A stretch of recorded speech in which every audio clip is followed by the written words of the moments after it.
Eh bien, quand ils entendirent parler d'une résurrection des morts, certains se moquaient. Certains chrétiens de Corinthe avaient des idées fausses sur la résurrection. Ils allaient jusqu'à dire qu'il n'y avait pas de résurrection des morts. Cela a peut-être influencé certains membres de l'Assemblée de Corinthe.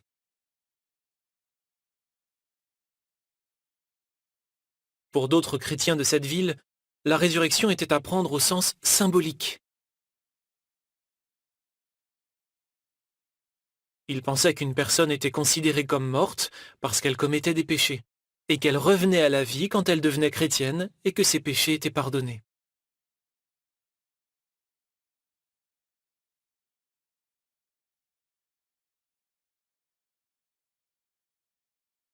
Quelle qu'en soit la raison, si quelqu'un ne croyait pas en la résurrection, il ne croyait pas non plus en la résurrection de Jésus, et sa foi était alors inutile.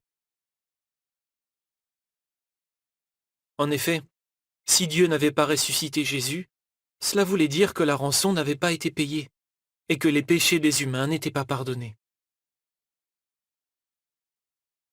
Ainsi, ceux qui rejetaient l'enseignement de la résurrection n'avaient en réalité pas d'espérance.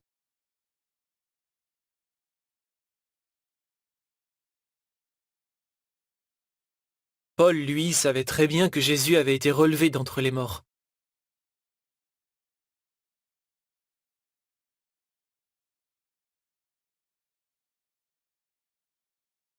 La résurrection de Jésus était supérieure à celle de ceux qui avaient été ressuscités précédemment, mais qui avaient fini par mourir de nouveau. Paul a dit que Jésus était les prémices de ceux qui se sont endormis dans la mort.